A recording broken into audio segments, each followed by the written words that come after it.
5,000 თეთრით დაიწია.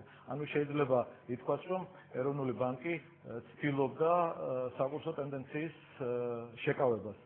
საბოლოო ჯამში საქმე იქამდე მივიდა, რომ უცხოური ვალუტის მოთხოვნა არ შემცირდა, პირიქით გაიზარდა, უკანასკნელი 10 დღის მანძილზე მან ძალიან მაღალ ნიშნულებს მიაღწია და ეროვნულ ბანკმა ალბათ მთავრობასთან და საერთაშორისო სავალუტო ფონდთან შეთანხმებით, რომლის მისია სულ ცოტა ხნის წინ იმყოფებოდა საქართველოში, გააკეთა დარწმუნა იმის შესახებ, რომ მცოცავი დაღმასვლის ტაქტიკა, რომელიც მან აქამდე აირჩია, არ გამოდგა შედეგიანი და საჭირო იყო უკვე ნახტომისებრი დაღმასვლის ტაქტიკა. რამდენად მართებული იყო? ეს ერთი გავიგეთ და ვიხილეთ და რადგან ახლა ეროვნულ ობიექტურად უკვე ეს აუცილებელი იყო, იმდენად რამდენადაც ეროვნულ ბანკს სხვა გზა აღარ ჰქონდა. ასეთი ტაქტიკის გაგრძელება პრაქტიკულად შეუძლებელი იყო, იმიტომ რომ რეზერვები ძალიან დიდ ხარჯთან იყო დაკავშირებული და ამიტომ მე ვფიქრობ, რომ ეროვნულ ბანკმა გადაწყვეტილება შეიძლება დაგვიანებით, მაგრამ სწორად მიიღო. თქვენ მაინც მუნდირს ეროვნული ბანკისას. არა, მუნდირი ახალშეშ არ არის, ეს არის ობიექტური რეალობა. იყო ბაზარზე ძალიან დიდი მოთხოვნა, მიმწოდებელი იყო მხოლოდ ეროვნული ბანკი, მას ჰქონდა ძალიან დიდი ხარჯი რეზერვების და აქედან გამომდინარე იგი იძულებული გახდა, რომ ამ ძალიან არასასურველი გადაწყვეტილებისთვის დაეჭირა მხარი. ბატონ ლადო, რამდენად გონივრული იყო ეს ყველაფერი, რაც მოხდა და კიდევ ერთი თქვენი ინტერვიუები წავიკითხე გაზეთებში, დღევანდელ გაზეთებში და თქვენ მიანიშნებთ, რომ სამართალდამცველი სტრუქტურებიც უნდა ჩაერთონ ვინაიდან რაღაც ესეთი დანაშაულის ნიშნებით იკვეთებაო. ხომ არ გამდიდრდა ვინმე ჩვენს ჯიბეებზე გასულ შაბათ-კვირას. მოდით შევხედოთ მაინც როგორ მიმდინარეობდა პროცესი. პარასკევს დაიწყო ჩვეულებრივად ვაჭრობა საბანკო ბანკთა სავალუტო ბირჟაზე. გაკეთა განაცხადები, დაკმაყოფილდა მხოლოდ 270,000 და შეთქმდა. ასე რომ თუ რაიმე ნახტომის გაკეთება უნდოდა, როგორც ამას აცხადებს დღეს ეროვნული ბანკის ხელმძღვანელი, იმასთან დაკავშირებით რომ ეს იყო დაგეგმილი, მაშინ იმავე დროს კურსიც უნდა ეწიათ. იმავე დღეს ეს უნდა გაცხადებულიყო. ეს ვაჭრობა შედგებოდა, უბრალოდ გაკეთდნენ 31 მილიონზე რო იყო, გაკეთდნენ სიტყვაზე თქვა 15 მილიონს. ანუ რაც გააკეთეს ორ შაბათს. როდესაც 77 მილიონი იყო და გაიკეთა 47 მილიონი და კურსის აწევას დააფიქსირეს. ეს რო ყოფილიყო გათვლილი, ეს გაკეთებოდა პარასკევს. მაგრამ უფრო მეტსაც ვიტყვი, ეს რო ყოფილიყო გათვლილი, ეს საერთოდ არ უნდა გაკეთებულიყო პარასკევს, უნდა გაკეთებულიყო კვირის დასაწყისში, რომ ბაზარი სასწრაფოდ დაწყარებულიყო. მეორე დღეს უკვე ეჩვენებინა სტაბილურობა. ანუ ჩემი ღმერთნით ის რაც გაკეთდა პარასკევს, ეს იყო აბსოლუტურად დაუგეგმავი.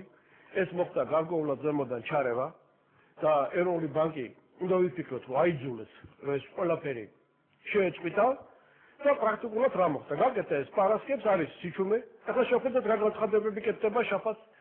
ტელევიზიამ საკმაოდ ძუნწი ინფორმაცია გადასცეს გარდა რა თქმა უნდა კავკასიისა და ამ ინფორმაციებში ისმოდა პარლამენტის უმრავლესობის ხელმძღვანელის მიერ გაკეთებულიყო განცხადება. პარლამენტის საფინანსო საბიუჯეტო კომიტეტის თავმჯდომარის მიერ არაფერი არ ხდება ქვეყანაში. გლობალური ფინანსური კრიზისის ტენდენციები და არაფერი არ ხდება. წარმოგიდგენიათ ასეთ განცხადებას აკეთებდა საფინანსო საბიუჯეტო კომიტეტის თავმჯდომარე, შუას ყველაფერი დაგეგმილი იყო. და ამან ალბათ აი ვაკუუმმა საინფორმაციომ და აუხსნელობამ ავითარების წარმოშვა პანიკა. შემო ადამიანები, რომლებიც აი პირდაპირ მიაწვდნენ გადამხლელ ჯიხურებსაც, დოლარი არ ჰქონდათ არავის და ამან გამოიწვია რაღაც ჰისტერიული და პანიკური შიში. თუმცა მხოლოდ ორ შაბათს გუშინ ეროვნული ბანკის პრეზიდენტის მოვალეობის შეგრძნებულად ითქმის კაცს. ბატონმა დავით ამაღლობმა მხოლოდ გუშინ გააკეთა ეს განცხადება. ბატონო და თქვენ როდის გააკეთეთ განცხადებას? პარასკევს აღამოს ვეიტყოდით რომ არ შეშინდეთო თუ ვითაც გულახდილას ახლა გულზე ხელი რომ დაიწყოს. ესეთ საოცრება ის არის რომ ყველაზე ცუდი ჩემი თვალსაჩინით ამ შემთხვევაში რაც მოხდა, ეს ბატონო ამაღლობის მიაშინა ყველაზე სწორად. ანუ ერთჯერადი და პარასკევს. ადუმალადუმი ლაპარაკა ამის თაობაზე. ყველაზე საშიში მე არაერთგზის 2 დღის განმავლობაში ნებისმიერ სიტუაციაში არის, როცა ადამიანი საზოგადოება ვარდება პანიკაში. ყველაზე ცუდი ეკონომიკის და არა მარტო ეკონომიკისთვის არის პანიკა. როცა ამას აკეთებ პარასკევს და ხალხს სწორედ აბსოლუტურად დაუფიქრებულ ინფორმაციის გარეშე ადამიანები იწყებენ ფიქს, არავინ არ იცის რა მოხდება ურჩებას და შედეგი ნახეთ ძალიან მარტივი. მარჟა ნახეთ რამდენი გახდა იმ წუთში. ანუ ნებისმიერმა ბანკმა იმ წუთში დაადო რისკის უზარმაზარი მარჟა 1.59 თქვა შეესყიდვა და 1.58 და 1.60. აი ესეთი დამოკიდებულება. მიაქცევთ ყველგან ყოფილა როდესაც მისანა მარჟა, ეს არის სპეკულაციური მარჟა ჩვეულებრივ სიტუაციაში და ამ შემთხვევაში ეს იყო იმ პანიკის რისკის და მიაქცევთ ყველგან ფლათის მარტივად არ არის რა თქმა უნდა. აი რაც კომერციულმა ბანკებმა შაბათ-კვირას აწიეს ფასი ურჩებას პრაქტიკულად ის დაფიქსირდა. მე არა ვარ იმ ანუ რას გეუბნება ეს ყველაფერი რომ ვიღაცამ ფული გააკეთა ჩვენი აბა მას შეკითხვაიც უნდა გამეცა აუცილებლად პასუხი რადოს ვიტყობა გასაწვევში თქვით და უფრო სერიოზულ საკითხებს მიეცია ყურადღება და ეს გამორჩა საერთოდ ბუნებაში არაფერი არ იკარგება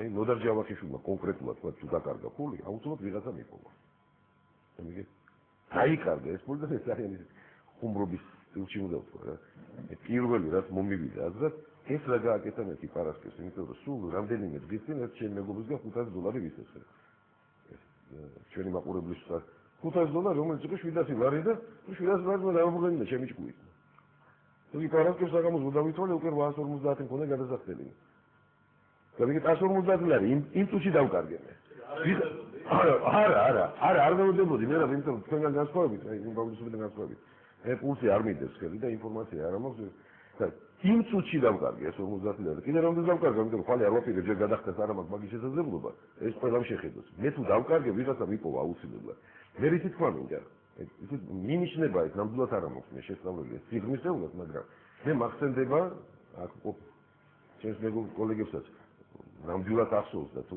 იმას ცოტათი მიავიწყდა შევახსენებ რაღაცა მსგავსების ელემენტია ესეთი რაღაცა დაახლოებით მოხდა ჩვენთან ფულადი რეფორმის დროს 95 წელს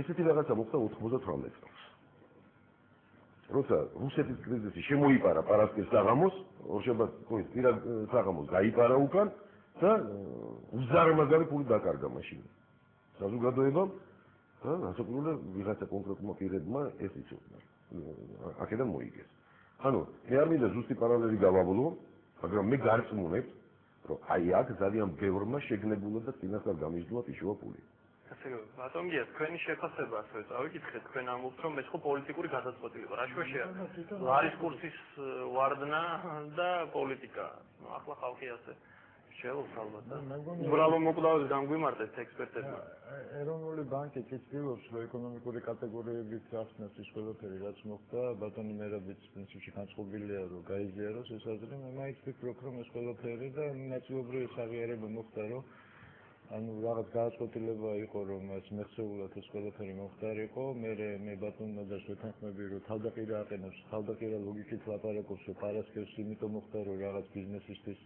აი შემდეგ სინამდვილეში მთავარი რისკი აქ იყო პანიკა ხო პანიკა შეიძლება არ იყო მაგრამ სპეკულაცია ნამდვილად იყო ამ ორი დღის განმავლობაში და აქედან გამომდინარე მე ვფიქრობ რომ საერთოდ ყველაფერი პოლიტიკაა მათ შორის ლარი დოლარი ყველაფერი პოლიტიკაა ამ ქვეყანაში ხო როგორც ჩანს კომერციული ბანკები ძალიან კარგად იყვნენ ინფორმირებული თუ ორშაბათს რა უნდა დაფიქსირებულიყო წინასწარ და ზუსტად დიაპაზონი იყო 1.60 ყიდვა და უпроსორეთ ყიდვა და 1.70 გაყიდვა.